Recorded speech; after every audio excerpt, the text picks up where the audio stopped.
안녕하세요. 대학을 4번 다닌 남자 시험 중독입니다. 오늘은 많은 분들께서 요청해 주셨던 이의수능 수학 영역 과목 선택에 대해 다뤄보고자 합니다. 바로 들어가겠습니다. 개편된 이의수능 수학 영역은 기존의 가형, 나형으로 분리되었던 수학이 공통과목 플러스 선택과목으로 개편됩니다. 공통과목에는 수학 1, 수학 2가 포함되며 선택과목에는 확률과 통계, 미분과 적분, 그리고 기하가 있습니다. 시험 범위는 다음과 같으며 선택과목 기하에서 4단원인 공간 벡터가 없다는 점 정도가 눈에 띄네요. 가장 먼저 개념을 익히는 데 필요한 공부량의 비교입니다. 단순히 개념서의 두께만으로 과목 간의 난이도를 논하기에는 무리가 있지만 참고할 만하다고 생각하여 가지고 와봤습니다. 많은 수험생들의 사랑을 받고 있는 센 수학 개념서의 양을 보면 해설지를 제외하고 미적 300페이지, 기하 222페이지, 확통 170페이지로 미적, 기하, 확통 순으로 두껍습니다. 개념 원리도 뭐 크게 다르지 않은데요. 미적 298페이지, 기하 224페이지, 확통 197페이지로 대동소이합니다. 다음으로 과목 간의 점수 산정 방식에 대해 알아보겠습니다. 평가원에서 발표한 오피셜 자료에 의하면 공통과목 22문항으로 74점, 선택과목 8문항으로 26점이 배치됩니다. 제가 전에도 예상했듯이 평가원은 05수능부터 11수능까지의 수리 가형에 적용하였던 공통과목 점수를 활용한 선택과목 점수 조정 방식을 사용하게 됩니다. 이 모델에 사용하는 공식이 있는데요. 살펴보면 굉장히 합리적인 공식입니다. 예를 들면 아무래도 의치 한약수나 최상위 공대를 노리는 최상위권 이과생들은 확통으로 진학할 수 없기 때문에 미적과 기하에 몰리게 되고, 이들과 경쟁하는 것은 확통에서 비교적 쉽게 찾을 수 있는 수포자들과 경쟁하는 것보다 훨씬 고통스러울 것입니다. 때문에 선택과목에서 불리하게 작용할 수 있는 요인을 그 집단의 공통과목 표준 점수를 더하여 상쇄시킵니다. 그럼 지금부터 본격적으로 비교를 해보겠습니다.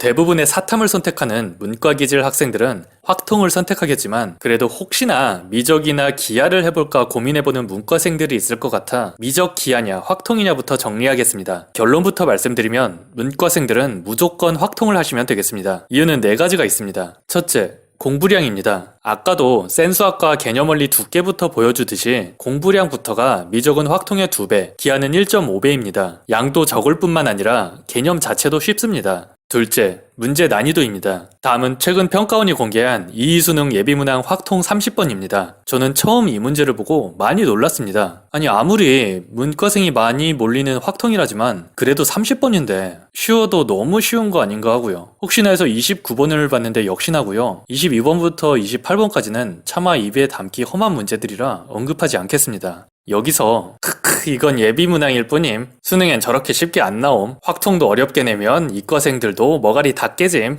라고 하시는 분들이 계실 텐데요. 예비문항은 평가원에서 이 정도 난이도로 출제하겠다 하고 가이드를 해주는 심사숙고하고 올리는 문제들입니다. 분명 저 정도 난이도로 나올 거고요. 평가원 연구원 형님들은 그 누구보다 문과생들의 수학 실력을 잘 알고 있습니다. 대학 수학능력시험의 안정적 등급 산출을 위한 요건 탐색이라는 평가원의 논문에서 수리 나형의 경우 예외적으로 정규 분포를 띄지 않고 하위권에 많은 학생들이 집중되어 있고 상위권 학생들이 적은 분포를 보인다고 강조하고 있습니다. 셋째, 표준 점수의 조절입니다. 확통이 어렵게 나와서 평균이 상당히 낮을 경우 만점자의 표준 점수가 기하급수적으로 늘어나게 되고, 세 과목의 밸런스 조절이 직업인 평가원 형님들은 옷을 벗어야 할 수도 있습니다. 문과생들 특성상 조금만 꼬아도 정답률이 떨어지기 때문에 예비문항의 난이도들은 매우 적절하다고 할 수 있겠습니다. 넷째, 이과생들과의 경쟁은 죽음뿐입니다. 여기서 아니 듣자 하니까 문과생 개무시하는데 미적, 기하, 확통, 모집단에 대한 평균 차이 검증하기 위해서 아노바 테스트 해봤어? 해봤냐고. 나형이 가형 문제보다 어려울 수도 있잖아 라고 하시는 분들이 계실 텐데요. 다음 두 문항은 20수능 가형과 나형에 동일하게 출제된 문항입니다. 메가스터디의 자료에 의하면 왼쪽 문항은 가형 정답률 87%이고 나형 정답률 69%입니다. 오른쪽 문항은 가형 정답률 92%이고 나형 정답률 77%입니다. 똑같은 문항에 대한 정답률이기 때문에 반박은 없을 거로 생각됩니다. 이 4가지 근거로 문과생들은 고민 없이 확통을 선택하시면 되겠습니다. 다음으로 의치 한약수 및 최상위 공대 진학을 희망하는 이과생들을 위한 미적과 기하 선택에 대해 말씀드리겠습니다. 먼저 미적을 선택하는 모집단의 공통과목 평균과 기하를 선택하는 모집단의 공통과목 평균에 유의미한 차이를 나타내지 않는다 라는 전제 조건을 하나 깔고 들어갈 겁니다. 물론 이 두 모집단의 공통과목 평균에 대한 차이를 정확하게 검증하기 위해서는 T테스트를 해야 합니다.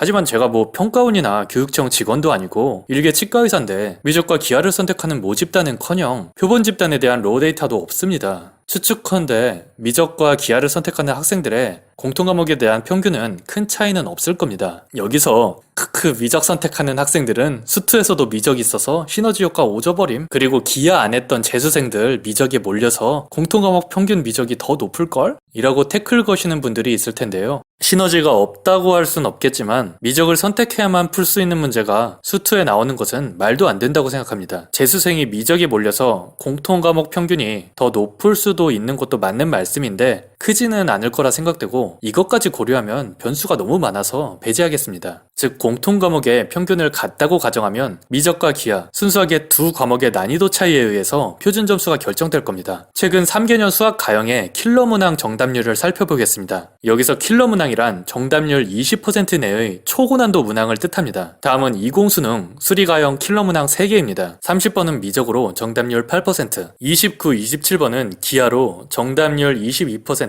31%입니다. 가형 학생들에게 정답률 8%는 정말 무지막지한 난이도이며 대부분의 학생들은 손도 못 대는 것을 의미합니다. 정답률 22%, 31%는 물론 어렵지만 최상위권 학생들은 대부분 풀고 상위권과 중위권 학생들을 판별하는 문제죠. 1구수는 가형 30번과 29번입니다. 30번은 미적으로 정답률 7%, 29번은 기하로 정답률 12%입니다. 다음은 18수는 가형 30번, 29번, 21번입니다. 30번은 미적으로 정답률 4%, 29번은 기하로 정답률 16%, 21번은 미적으로 객관식인데 정답률 28%입니다. 객관식인데 28%면 대부분의 학생들이 찍은 초고난도 문제입니다. 3개년을 잘 살펴보면 공통점이 있는데 정답률 한 자리의 극킬러는 미적에서 준킬러는 기하 문제입니다. 다음은 최근에 공개한 이수능 예비문항 기하 30번입니다. 문제를 보고 든 생각이 풀만하다였고 뇌가 썩어서 시간이 좀 걸리긴 했지만 정답은 맞출 수 있었습니다. 29번과 28번도 계산을 해서 정답을 맞춰보진 않았지만 아이디어는 떠올랐고 틀릴 것 같진 않았습니다. 다음은 이수능 예비문항 미적 30번입니다. 일단 문제를 보고 시간이 굉장히 많이 걸리겠다는 생각이 들더라고요. 수학 잘하시는 분들에게는 우스워 보일 수 있겠지만 fx 미분해서 그래프 그리고 저 조건에 맞는 그래프 또 여러 개 그려다가 답 찾을 생각하니까 실제 수능 시험장에서 맞닥뜨리면 쉽지 않겠다는 생각이 들었습니다. 추측컨대 제 체감으로 저 30번을 진모의 말고 수능 시험장에서 처음 맞닥뜨리면 기존처럼 정답률이 한 자리가 나올 것 같고 기하 문제들은 10%에서 20%가 뜨지 않을까 싶습니다. 물론 기하에서 아이디어가 잘 안 보이고 미적이 강한 분들이 보기에는 고개를 갸우뚱하실 수 있지만 지금까지의 3개년 미적과 기하 킬러 문항의 정답률을 봐서도 제가 처음 전제하였던 조건 하에 다 맞췄을 경우 미적이 조금 더 표준 점수가 높지 않을까 합니다. 제가 학고 유튜버라 표본 집단을 약 770명 가량밖에 모으지 못했고 문과생이 장난삼아 눌렀을 가능성도 있어서 오차는 있겠지만 미적과 기하의 픽률은 3대1이 될 것 같고 인원이 많기 때문에 더 안정적이겠죠. 결론 짓겠습니다. 미적에 익숙하신 재수 및 N수생분들은 편하신 미적을 하시면 되겠습니다. 하지만 이제 고1이 되거나 고2여서 처음 진입하시는 분들이라면 남들이 다 미적한다고 혹은 대학 가서 미적이 많이 쓰인다고 아무 생각 없이 미적을 하시는 일은 없으셔야겠습니다. 미적은 양도 굉장히 많고 초월함수, 삼각함수 미분한 거 암기도 해야 하고 문제풀이 시간이 비교적 오래 걸립니다. 그에 반해 기하는 공간 벡터가 빠져서 더 쉬워진 느낌도 있고 아이디어만 떠오르면 계산도 오래 안 걸리죠. 물론 그 아이디어가 센스가 없으면 죽어도 안 떠오르는 게 함정이긴 합니다. 때문에 기하학적 아이디어를 볼 줄 아는 훈련을 해서 기하를 다 맞는 것도 좋은 선택지가 될 수 있다고 생각합니다. 마지막으로 미적이 대학 가서 많이 쓰인다고 미적을 하라는 말을 많이 들을 겁니다. 절대 반박할 수 없습니다. 저도 공대를 졸업해서 알지만 전자공학, 기계공학, 어떤 공학에서든 미적분이 훨씬 많이 쓰입니다. 하지만 수험생의 목적이 뭡니까? 원하는 대학을 가야 공학을 공부하든 의학을 공부하든 하는 거죠. 까짓거 대학 가서 남들 쉴 때 조금 더 공부하면 되니까 고득점 할 수 있는 거 선택하시는 게 좋습니다. 지금까지 이수능 수학 영역 선택 과목에 대해 다뤄보았습니다. 아무쪼록 도움이 되는 영상이 되길 바랍니다. 시청해주셔서 감사합니다. 저는 시험 중독이었습니다.